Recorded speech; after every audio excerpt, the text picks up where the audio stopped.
देखिए, लाहौर में दो बरादरी हैं। ठीक है। एक है अराई, एक है कश्मीरी। ठीक है। ये जंग थी कश्मीरियों के दरमियान। ठीक है। इसमें किसी अराई का कोई फैक्टर नहीं था, कोई फैक्टर नहीं था।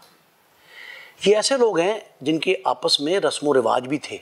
ठीक है। रिश्तेदारियां भी थी। ठीक है। बच्चे बहुएं ब्याही भी हैं एक दूसरे के। लेकिन जो मुफाद पर टोला होता है ना, अच्छा इसको जंग को खून क्यों लगा है? ये जो जंग जिसे आप कह रहे हैं ना, मैं इसे जंग नहीं मानता वैसे, इसको खून क्यों लगा है? ग्रोही सियासत है। इसको खून क्यों लगा है? इसको खून इसलिए लगा कि पुलिस झूठे मुकदमे दर्ज करती थी। अच्छा। हाँ, बिल्कुल। बिल्ला ट्रके वालों के घर पे रेड करके एक एसएचओ ने एएसआई को भिजवाया और रेड करके असला बरामद करने का इल्जाम लगा दिया कि हमने असला बरामद किया। ओपन शो कर रहे थे भाई वो दुश्मनदार आदमी है, वो रखता है असला, लाइसेंसी था। वो आपका पिस्टल मेरे ऊपर डाल दिया, मेरा पिस्टल इन पे डाल दिया और उनका इस पे डाल दिया। पिस्टल हमारे सबके लाइसेंसी है, लेकिन आपके नाम का लाइसेंस मेरे नाम पे पड़ गया। हाँ, अच्छा। यानी कि जो इस शख्स से पिस्टल बरामद हुआ है, उनका इससे बरामद हुआ है, इसका लाइसेंस तो इसके पास है। मैं समझ गया। दो जुमले सुने, दो जुमले। बिल्ले के गिरदोनवा, उसके हाशिया बरदार, और तीफी और गोगी के, मलक एहसान के। इनमें दो तीन बातें बड़ी कॉमन थी जो इस्तिलाह के तौर पे इस्तेमाल होती हैं। एक थी रेंदी नहीं क्या है कि जी अगर अजहर सईद भट्ट ने बड़ा प्लाजा बना लिया और दफ्तर बाहर चौक पे ले आया ये अंदर से उठा के, तो हमारी इज्जत क्या रहेगी? अच्छा, ठीक है। चौधराहट का ये आलम था कि रेंदी नहीं एक मिसाल थी। मतलब कि इसका मतलब है कि कौन बड़ा चौधरी है, किसकी ज्यादा जो असल रसूख है, ताकत है, किसका? अब इसको जो गलत रंग दिया वो तो दिया पुलिस ने ही। झूठे मुकदमे दर्ज किए और हर एक मुकदमे में दूसरे मुखालिफ को नामजद कर दिया। यानी कि एक धरे का कोई भी नुकसान होना तो उसमें नामजद दूसरे को कर देना होना, जैसे बालाद के कत्ल में हुआ, एफआईआर तीफी गोगी बिलाल और उसी पे हुई है ना। जी जी। एहसन शाह का नया नाम था, उसको भी खत्म कर दिया। ये जो मामला था ना, इसको किसी न किसी तरीके से हवा दी जाती रही।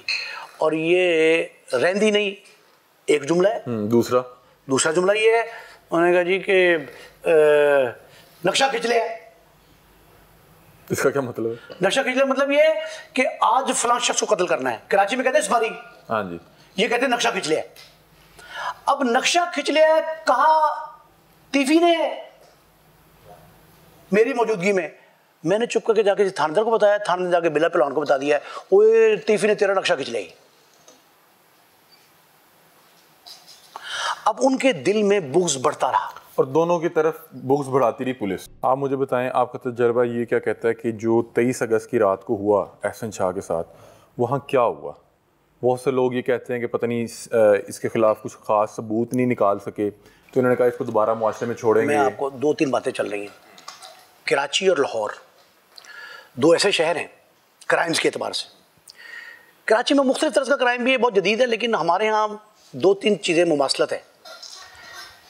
ये बड़ी पुरानी कहानी है कि हम मुलजिम को शनाख्त के लिए ले जा रहे थे, बरामदगी के लिए ले जा रहे थे, फलां जगह पे जा रहे थे, उसके साथी ना मालूम आ गए और कुछ ना कुछ ना मालूम। इसमें उन्होंने फ़र्क डाला है, भाई डाल दिया, कि भाई सैयद अली रज़ा डाल दिया कि रज़ा शाह आया है और वो एहसन शाह को छुड़ाने के लिए। अब मुझे आप ये बताएं कि एहसन शाह को इतना अहमक है सगा भाई, छुड़वाने उसको आएगा और गोली भी उसी को मारेगा। नहीं, वो तो हमने जितनी भी देखा है, ये कराची में भी है। हाँ, एक तो कैसा दिखा रहे हैं कि एक तो बेवकूफ़ और दलेरी दिखा रहे हैं उसकी कि वो आगे सीआईए पे हमला कर रहा है, और बेवकूफ़ इतना कि अपने भाई को मार के वहाँ से निकल गया। एक तो ये होगी, ये तो कहानी समझ में नहीं आ रही। दूसरा ये कि जिस डकैती में इसको लेके जाया गया, बहुत से अहबाब ने उस डकैती के मुद्दई को रब्ता किया। उसने कहा ये तो मेरा मुल्ज़िम ही नहीं था, मुझे तो पता ही नहीं कि मेरी 33,000 की डकैती थी, और ये तो कत्ल के। मैं टिप्स पे आपको 50 केसेस कम से कम दिखा, इससे ज़्यादा भी हो सकते हैं, 50 केसेस बता सकता हूँ जिनमें से पुलिस ने कहा कि ये फलां कत्ल का फलां डकैती का मुल्ज़िम था, हमने मार दिया। बाद में जनून लोग पकड़े गए, उन्होंने कहा जनाब ये तो केस हमने किया था, ये जिम्मेदार तो हम हैं, आप पहले किसी को मार चुके हैं। वो फाइलें दब जाती हैं। कराची में हाजी जो चौधरी असलम था, चौधरी असलम, जी जी, रावनवार, जीशान असगर, उनके सारे केस उठा लें, जितने इनडायरेक्ट, एक तो डायरेक्ट पुलिस मुकाबला ना, गोली मारी आपने मार दिया, ये डायरेक्ट है। इनडायरेक्ट मुकाबला है कि मुलजिम छुड़ाने आए, बरामदगी में जा रहे थे, निशानदेही के लिए रास्ते में आ गए छुड़ाने के लिए, ये भी कहानी है, रिवायती कहानी पुलिस की। सिंध और पंजाब में ऐसा ही है, कराची लाहौर में बिलखुसूस। वो सारे केस उठा लें, कराची के सारे लाहौर के उठा लें। मुझे बताएं जो 70s में मुकाबले हुए हो उनमें भी ये रिवायत दर्ज की गई, वो भी FIR है। वो मुलजिम क्यों नहीं पकड़े गए छुड़वाने आते हैं? वो किसी एक के पकड़ लें आप। 50 तो सिर्फ मैं 2 साल के आपको बता दूंगा। अच्छा, मुझे नईम साहब एक बात बताएं, अब आपने मुझे ये बताया है कि एहसन शाह की सुपारी दी जा चुकी थी और इसलिए उसकी ज़मानत को लेट किया जा रहा था कि जितनी देर अंदर रहेगा महफूज रहेगा, और फिर CIA खुद ही उसको लेके आती है और जिस तरह से मुबैना पुलिस मुकाबला होता है जिसकी कोई कड़ी कोई समझ नहीं आ रही कि भाई कहाँ से आ गया, उसको कैसे पता लगा कि CIA कहाँ लेके आ रही है, जो मुद्दई था उस FIR का डकैती की वो कहाँ था, और ये कत्ल के इल्ज़ाम में अंदर था और वहाँ पे हाथ उठा के खुद इसने बता दिया जी मैंने डकैती भी की हुई है। मतलब इसकी कोई कड़ी समझ नहीं आ रही। पुलिस ने एक एविडेंस दी है, एक एविडेंस कि जेल में जो सरकारी टेलीफोन नस्ब हैं उनकी रिकॉर्डिंग होती है। उनकी रिकॉर्डिंग में 2 बातें सामने आई हैं। पहली बात ये आई है कि एहसन शाह अपनी बीवी, उसमें कोई एहसास नदामत या रिग्रेट नहीं था, वो आगे की प्लानिंग कर रहा था। 3 दोस्तों को, पहला जो उसमें लिखा है, 3 दोस्तों को और एक उसकी बेवा जो है उनको फ़ोन करता है, उनसे गुफ्तगू करता है, वो रिकॉर्डिंग है। दूसरा, वो बाहर जिन लोगों को 3 दोस्तों को फ़ोन करता है उनको ये बताता है कि हमने एक जेल में गिरोह बना लिया है, एक नेटवर्क है जेल के अंदर जो शकील बट फलां फलां फलां फलां को मार देगा। उसमें मोहम्मद अली बट का नाम लेता है, शकील बट का नाम लेता है, फलां का लेता है। इसकी FIR दर्ज कराई हाँ, वो शकील बट ने वो जो वायरल ऑडियो की तो करा दी। हाँ, कि जी ये हमारे ये 2 बातें पुलिस ने एविडेंस के तौर पे पेश की हैं।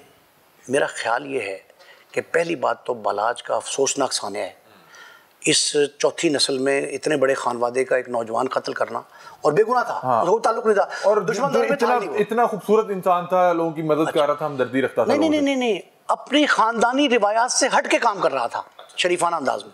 बहुत कमज़ोर तफ्तीश हुई है और ये कमज़ोर तफ्तीश थी जिसके नतीजे में एहसन शाह मारा गया। अगर तफ्तीश मजबूत होती, प्रोसिक्यूशन में जाती, प्रोसिक्यूशन चालान प्रॉपर करता और अदालत में पेश करता, अदालत उससे सजा दे देती। बड़ा आसान था, लेकिन हो नहीं पा रहा था। जिन लोगों का पर्पस था, देखिए अजीब डायलमा है कि कातिल के लोग बचने के लिए, दिफा के लिए अपने पैसे देंगे और मकतूल के लोग केस सही करने को पैसे देंगे। मकतूल का भी अखराजात कम नहीं है इसमें, ये बात अब ध्यान रखिएगा। जो मकतूल मुद्दई फरीक है उसको भी उतना खर्चना पड़ रहा है अदालतों में, जेलों में। या पुलिस कह रहे हैं, आप अभी एक मेरा ख्याल है एक चीज़ समझाना चाह रहे थे जिसमें एक बता रहे थे कि 2 चीज़ें, एक तो ये चीज़ थी कि बिलाज का कत्ल था उस पर, और दूसरी शायद इस तरह की ऑडियो थी कि इसका फिर मतलब कि उन्होंने फैसला किया कि ये बड़ा मुश्किल मामला था, या क्या आप बताना क्या चाह रहे थे? देखें, सबसे अहम बात यह है कि बालाज को जो मारा गया उसकी FIR आपने उसी रिवायती अंदाज की दर्ज की